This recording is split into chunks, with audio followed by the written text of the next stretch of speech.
Ouça agora o seu Comigo Cast.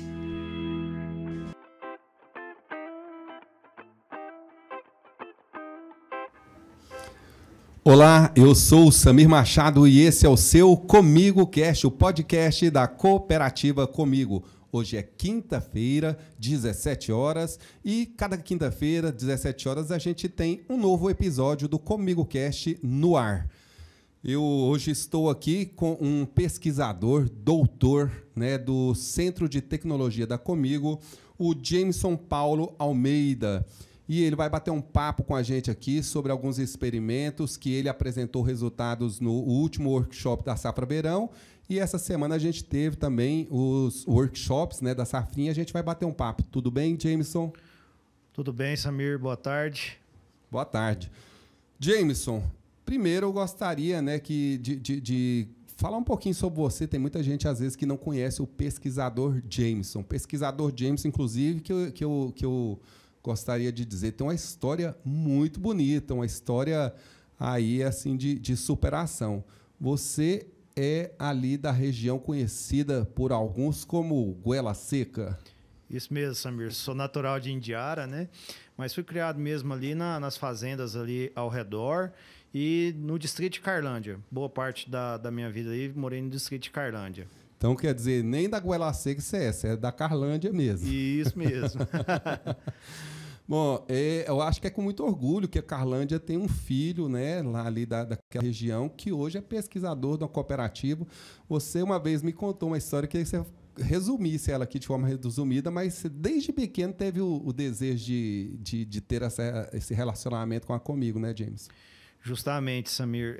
Lembro que no início do ensino médio a gente visitou, na época a professora Tânia, nos levou no Parque Agroindustrial, na indústria da Comigo.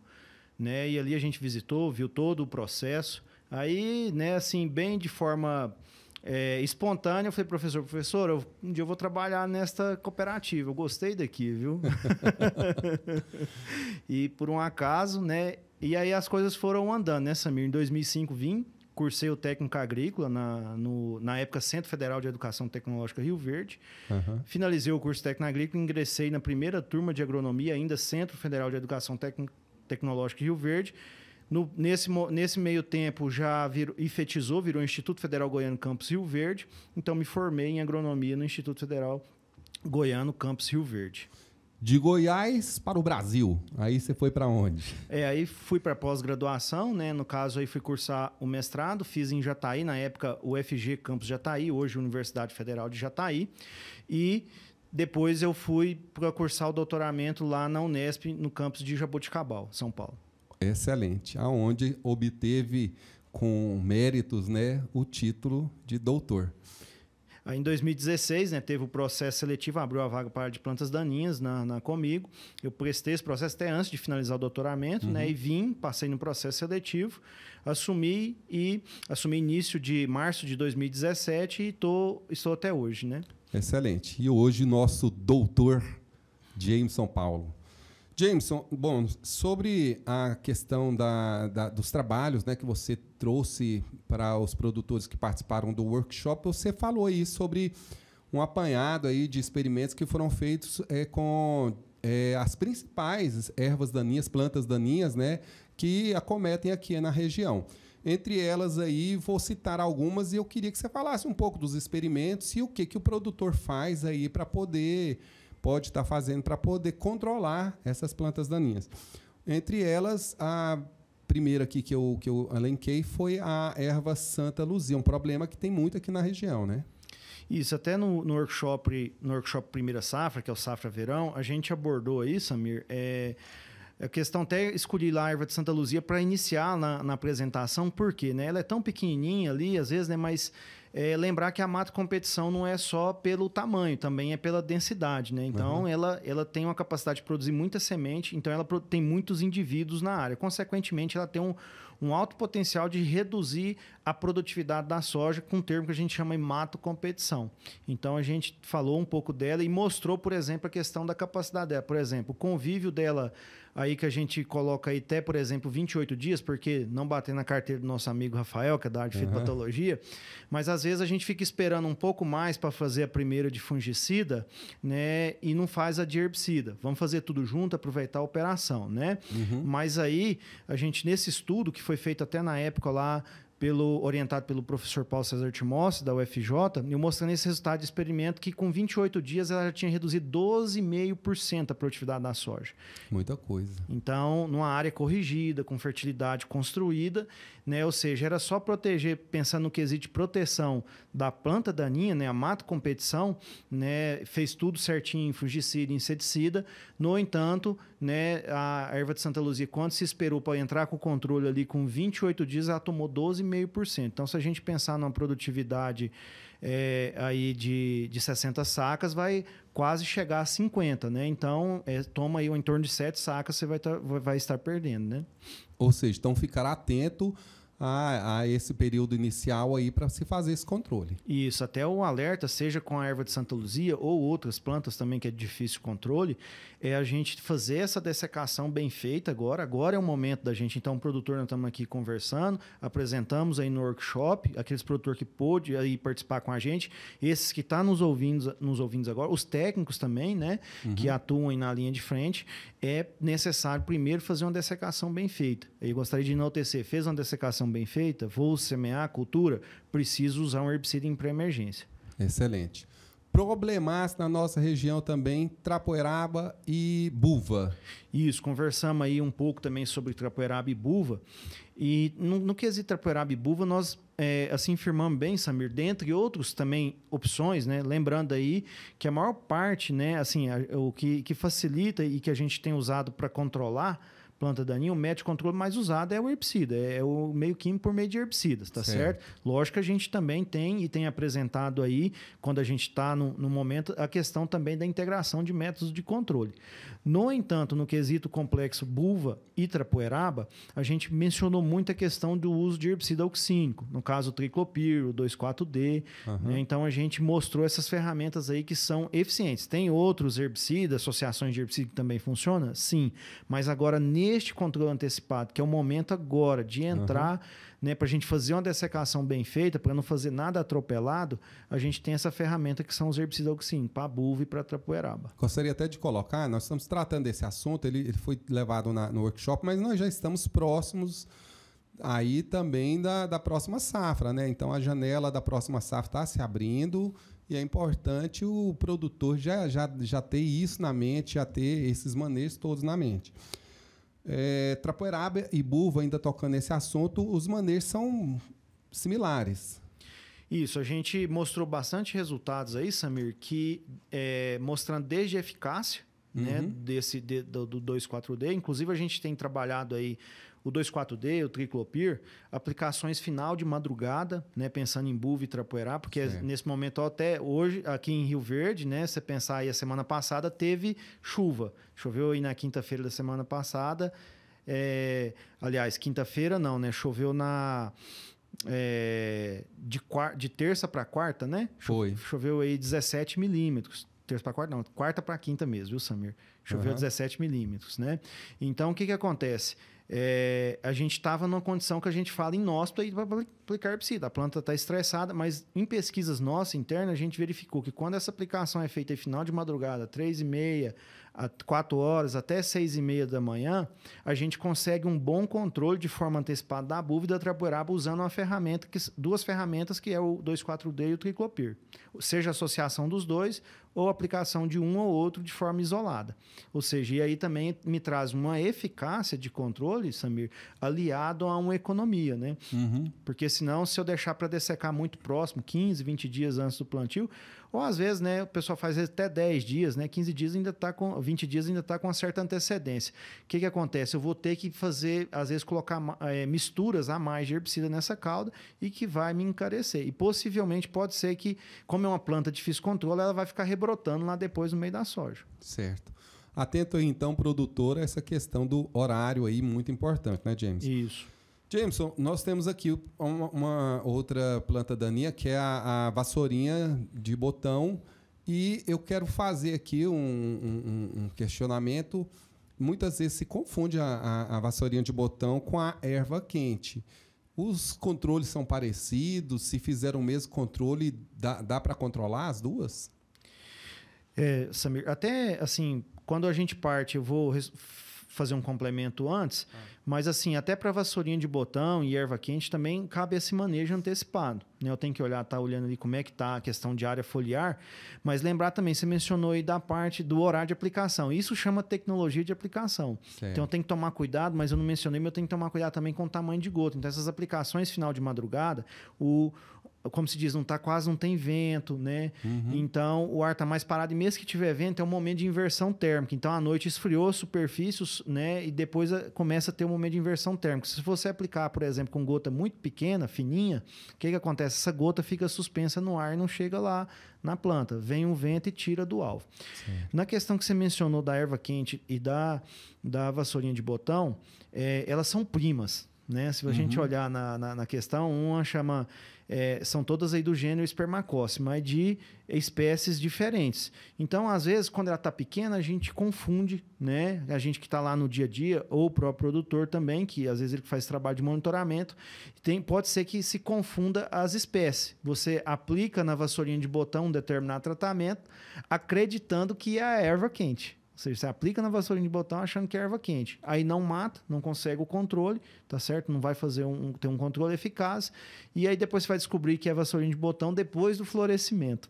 Porque a inflorescência das duas é diferente. Aí você consegue identificar com facilidade. Então, é muito importante o produtor estar atento a conseguir fazer esse reconhecimento da vassourinha de botão de forma eficiente. Não confundir ela com a erva quente, porque senão ele não vai conseguir uma efetividade no controle. Justamente. E a gente até publicou um artigo aí na revista Cultivar Grandes Culturas e na nossa também, revista interna, né, no Informe Comigo, alertando sobre essa questão e também sobre os tratamentos eficazes. Aí o que eu gostaria de deixar aqui, o Samir, registrado, é que procure o nosso agrônomo, se tem a dúvida, né, que o nosso agrônomo vá na propriedade, olhe, e que é para recomendar o controle mais assertivo possível, porque é uma planta daninha de difícil controle, é de difícil, né, ela está lá na área, a semeadura da cultura da soja se aproxima, eu preciso controlar ela, preciso dessecar ela, tá certo? Então eu preciso fazer um tratamento diferenciado para ela. Eu gostaria até de colocar aqui uma situação mais de alerta nessa questão. Por mais produtor que você tenha certeza que é a vassourinha de botão, ainda assim consulte nosso agrônomo. Justamente. Para reforçar essa certeza sua. Né? Justamente. A gente tem conversado bastante, os colegas... a gente troca bastante, tem essa troca de informação, então esse traslado de informação fácil aí traz muito resultado aí para o produtor.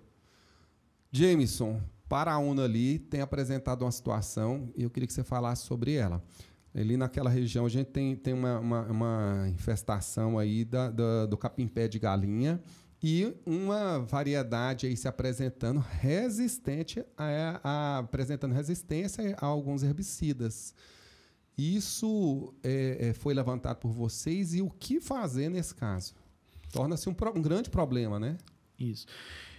Falando nesse traslado de informação, Samir, o nosso departamento técnico entrou em contato. Desde 2018 a gente tem monitorado de perto.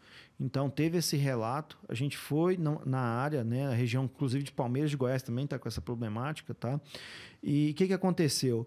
Aí lá nessa área tinha feito vários tratamentos que antes eram eficazes para o controle do pé de galinha, capim-pé de galinha, né, Leucine índica.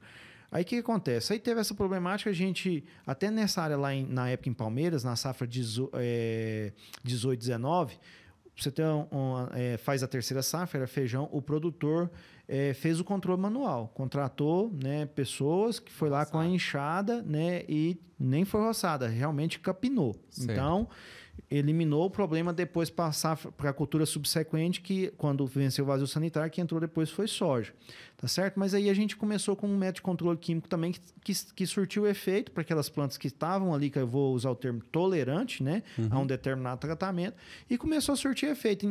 Em Paraúna, né, então o colega que estava atendendo o cooperado, o engenheiro agrônomo da unidade, fez esse mesmo tratamento que estava dando, né, resultado em outras áreas e não controlou. Né? Deu um indício que avaliou 10, 15 dias, a planta parece que ia morrer mesmo, ia ter o controle, tá certo? Da planta daninha, no caso, capim pé de galinha, mas depois essa planta rebrotou. E aí, Samir, em setembro do ano passado, a gente entrou nessa área e começou a desenvolver pesquisas.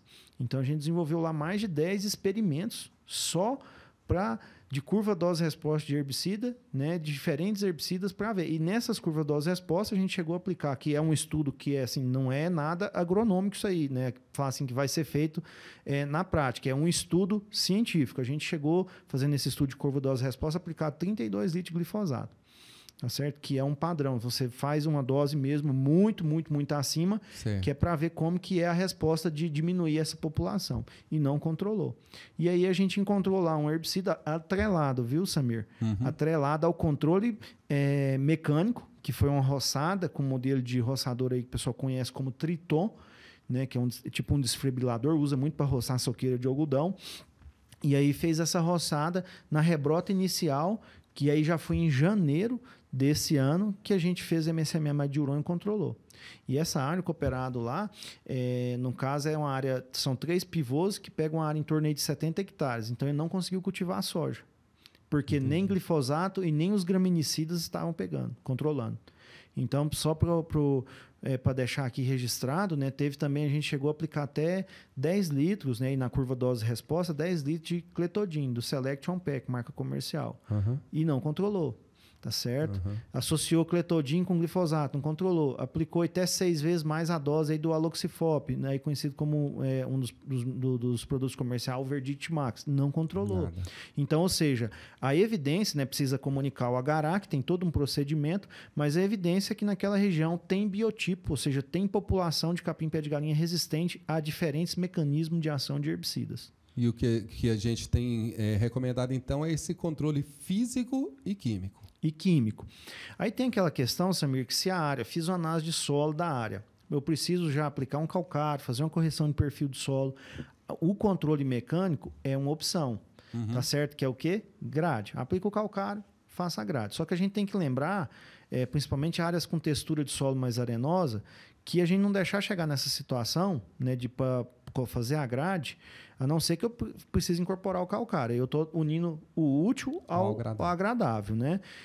Porque eu vou queimar matéria orgânica, eu vou, né, desestruturar o solo, mas tem cooperados que optou por grade. Aí o alerta que a gente deixa, que mesmo fazendo a roçada e aplicando o MSMA mais diuron, tem que estar atento também na possibilidade de usar herbicida em pré. Fiz a grade, controlei as toceiras velhas, né, que estão ali que eu não consegui controlar, mas eu preciso, semeei a cultura, preciso aplicar herbicidas que tenham eficácia para controlar a sementeira, porque senão esse capim vai vir no meio da soja, e eu vou aplicar glifosato, não vai controlar, eu vou aplicar graminicidas, no caso aí, Cletodin, Verdict, não vai controlar. E lembrar, Samir, que assim, o capim pé de galinha ou qualquer outra planta daninha que está aqui no meu talhão não é o mesmo biotipo, ou às vezes a mesma população que está aí no seu talhão. Tá certo? Entendido. Bom, sei que você muitas vezes está nos ouvindo aí, produtor. Talvez você está querendo perguntar assim, mas e outros tipos, né, de plantas daninhas? Entre em contato com a gente através das nossas redes sociais, através do nosso WhatsApp, através dos nossos agrônomos, que a gente tem o maior prazer de fazer um outro podcast falando de alguns outros tipos aí de daninhas também, né, Jameson? Sim, e falando também aí na escolha dos herbicidas, né, específico para cada espécie, planta daninha, seja herbicida para ser aplicado em pré-emergência ou em pós-emergência. Então, se você quer, tá aí a deixa aí para você entrar em contato com a gente e falar que você quer ouvir mais a respeito de algum outro tipo aí de daninhas e de manejos. Nós, então, essa semana tivemos aí a realização dos workshops, encerrando hoje mesmo aqui em Rio Verde. E você trouxe aí alguns insights, alguns pensamentos aí a respeito de uma cultura que tem se revelado cada vez mais interessante para o produtor, principalmente fora, né, da janela comercial do milho, já que a gente sabe que, tradicionalmente, na nossa região, a gente sempre tem a sucessão na safra soja, na safrinha milho. E a gente sabe também dos problemas de intempéries climáticas, e a gente tem essa janela do milho aí até o dia 15 de fevereiro, né, apta a plantar o milho, se estendendo no máximo aí até o dia 20. Após essa data, a gente tem mostrado aí para o produtor a possibilidade dele começar a adotar aí a utilização do sorgo. Principalmente o sorgo, no momento que a gente tem vivido agora, que tem se mostrado uma cultura responsiva aí a alguns tipos de manejo que antes não eram possíveis, né, em relação a algumas plantas daninhas. E também, comercialmente falando, do ponto de vista econômico, uma cultura que responde. A gente sabe que na nossa região a média aí tem sido de 47,66 sacas por hectare, mas a gente vê produtores aí batendo aí na porta dos 100, 110, 120 sacas. É possível ultrapassar essa barreira e é, de fato, uma cultura interessante para o produtor começar a ficar atento, Jameson? Samir, bem lembrado, né? O nosso sistema agrícola é um sistema de sucessão, soja, milho, né, que predomina. E o que a gente tem visto, tem a questão do zoneamento agroclimático, pensando na questão do milho, mas a gente fala aí um termo, né, assim, vamos se dizer assim, janela técnica. Certo. Tudo bem que o zoneamento agroclimático, você pode, às vezes algum híbrido vai passar até depois do dia 20 de fevereiro. Mas o que a gente tem observado é que não passe aí, se possível, né, dentro do seu planejamento, cada um dentro do seu planejamento, do dia 10, dia 15 de fevereiro. A partir de aí eu tenho uma outra opção, que é a cultura do sorgo, né? E essa opção vai até quando? A gente tem visto nas pesquisas nossas aí que é uma opção que vai aí até a primeira semana ou o final do primeiro decêndio, ou seja, os primeiros 10 dias de março, não passar disso também. Certo. Aí o que a gente viu esse ano, citando esse ano, Samir, é que as chuvas cortaram mais cedo. A gente teve, no caso lá na estação de pesquisa, no Centro Tecnológico da Comigo, né, que fica ali ao lado do Parque da Feira, da Tecnoshow, né, teve somente uma chuva em abril, tá certo? Então, e em maio, depois eu acredito que teve umas duas só, sabe? E cortou. Ou seja, às vezes eu tive muita chuva concentrada no estabelecimento da cultura, mas eu não tive chuva no pré-florescimento e não tive chuva no enchimento, tá certo? E como que a gente pode correr menos risco, né, nesses anos atípicos, correr menos risco? A gente semear mais cedo. Então, as nossas pesquisas, a gente tem optado, por exemplo, primeira época de semeadura que a gente está avaliando, não semear mais do que a primeira semana. 1º de março, no máximo. E esse ano a gente semeou, Samir, dia 26 de fevereiro. Então, dia 26 de fevereiro foi a primeira época de semeadura dos híbridos de sorgo que a gente avaliou lá. E o que assim, né, a gente apresentou aí no workshop é que ao longo do tempo a gente estava ali mostrando que a produtividade semeando aí na primeira semana, no dia 1º de março, dia 5 de março, a gente estava conseguindo produtividades acima de 120 sacos. Conseguiu aí 137 sacos num determinado ano agrícola, nessa primeira época de semeadura. Ou seja, a gente conseguiu verificar nesses anos que a gente vem estudando que o sorgo tem alto potencial produtivo. Aí o que a gente precisa é ajustar o quê? Época de semeadura, os tratos culturais e fitossanitários, tá certo? Que a cultura do sorgo ela precisa de fertilizante, ela precisa de investimento.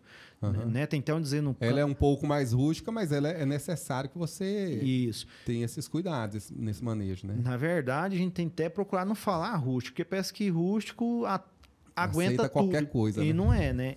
A cultura do sorgo ela tem uma maior eficiência no uso da água, mesmo sendo uma planta da mesmo metabolismo do milho.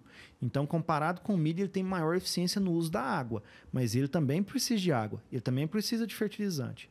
E se a gente lembrar que a gente precisa investir, precisa colocar fertilizante nessa cultura, né? Não adianta o solo estar fértil se não tem água para absorver o nutriente. Certo. Né? Como diz aí alguns pesquisadores da área, a planta ela não come, ela bebe. Então é na forma de solução. O nutriente está ali, né, solubilizado na solução do solo e a raiz bebe, come, né, o nutriente. Então o que surpreendeu a gente nessa primeira época de semeadura agora, conforme apresentado no workshop, Samir, foi que a gente teve produtividade acima de 150 sacas. 150? 150 sacos. Aí, mais do que nunca, é uma cultura realmente viável, né, James? Viável. Mas assim, Samir, a maior produtividade que a gente tinha conseguido nos experimentos, todos esses anos que a gente tem aí realizado avaliação de híbridos de sorgo, né, verificando esse potencial produtivo, dentro da estação, a única produtividade que a gente tinha conseguido maior é 137 sacos. Mas a área comercial do mesmo híbrido, o colega plantou em torno de 50 hectares, se eu não estou enganado, chegou a produzir 140 sacos. sacas. Isso já há alguns anos agrícolas aí atrás. Certo. Isso em área comercial. Isso. Na nossa pesquisa, nós tínhamos que chegar até 137. Então, esse é o primeiro ano que a gente rompeu a barreira, o patamar. Então, nem não chegou, né, passou até a casa dos 140, chegou a 150 sacos. Então, assim, nos surpreendeu e nos deixou assim, feliz por saber que a cultura tem potencial. Então, se a cultura tem potencial, vamos investir nela. Vamos respeitar as questões das exigências nutricionais da planta. Então, temos que estar de olho na questão da fertilidade do solo, tá certo? Às vezes, Samir, o que acontece? A gente deixa de adubar muito bem essa segunda safra, seja o milho ou o sorgo, de colocar a quantidade de nutrientes que a planta exige para produzir bem. Só que, às vezes, o meu solo já está corrigido, ou está bem equilibrado, e tem chuva, planto faça a semeadura numa janela boa, né? O plantio numa janela boa, e a segunda safra, como se diz, produz como se fosse safra verão, milho ou sorgo. Mas aí lembrar que essas culturas extraem. Né? Depois fica aí, a cultura acabou, o sorgo acabou, né? Tem um ditado aí que o sorgo acaba com o solo, mas não é. Ele é uma cultura exigente. E como ele é eficiente na extração, além de exigente, ele é mais eficiente na extração até que o milho, né? Por ter mais eficiência nessa questão do uso da água, aí se você não tomar esse cuidado de questão do equilíbrio, né, da fertilidade no seu solo, pode ser que dê problema. Outra questão, até conversando, citar tem aqui, muito mito, né? Tem muito mito.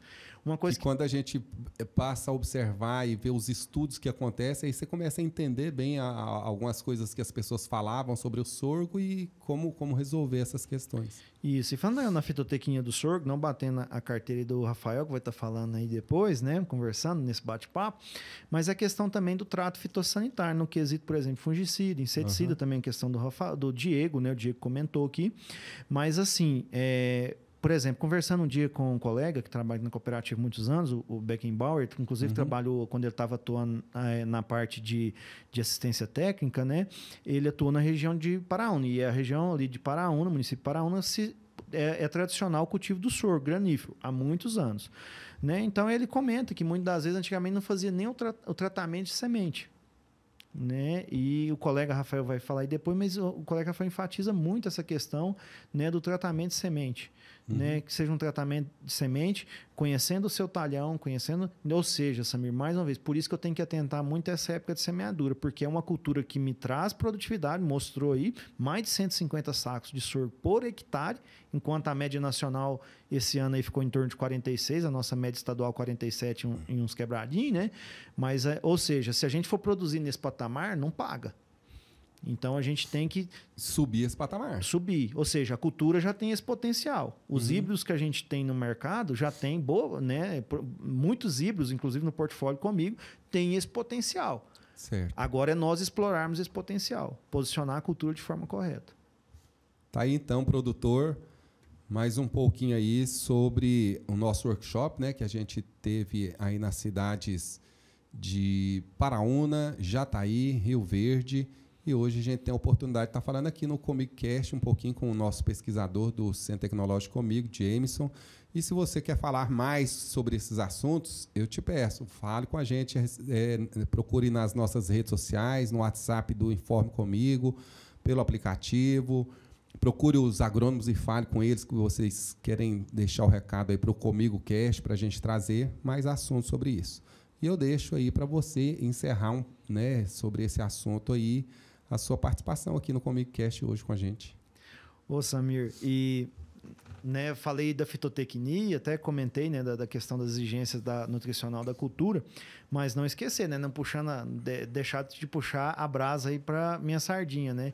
Muitos assim relatos que a gente conversa aí com produtores mais antigos, técnica, a cultura do sorgo às vezes não fazia todo esse investimento aí no fertilizante, tratamento de semente, fungicida, inseticida, porque fala assim, não, é porque eu faço tudo isso e depois a cultura morre no mato. Porque a gente não tem herbicida, por exemplo, para controlar as pandaninhas de folha estreita. E a gente tem trabalhado no Centro Tecnológico desde 2017, desenvolvendo, né, atuando aí com pesquisa aplicada, verificando quais herbicidas tinham seletividade. Agora, recentemente, a gente tem foi lançado várias ferramentas, né, para a questão do controle de pandaninha de folha estreita na cultura do sorgo. Então, assim, procurar o nosso técnico aí que a gente tem ferramenta. Então, vamos investir no fertilizante, vamos investir no tratamento de semente, vamos investir aí na aplicação de fungicida, inseticida, porque a gente tem como usar herbicida herbicida agora na cultura do sorgo para controlar o capim-colchão, o timbete, o custódio. Então, a gente tem ferramenta para isso hoje. Tá ok. Jameson, muito bom bater esse papo com você, muito bom você estar aqui no estúdio da Comigo, né? Aqui na sede da Comigo, participando com a gente do Comigo Cast. Eu deixo aqui, então, né, meu abraço, minha gratidão por você estar participando e espero que você possa estar aí com a gente em outras oportunidades. Obrigado aí pela oportunidade, viu, Samir? E agradecer também quem está nos ouvindo, né? O cooperado, os técnicos, estudantes, né? Agradecer aí pela audiência. Esse, então, é o seu Comigo Cast, o podcast da cooperativa Comigo, mais um produto da assessoria de comunicação da Comigo, que hoje eu contei aqui com a direção do Wellerson Martins e também do Pedro Cabral, sobre a coordenação do nosso coordenador, Euler Freitas. Não se esqueça, toda quinta-feira a gente tem episódio novo.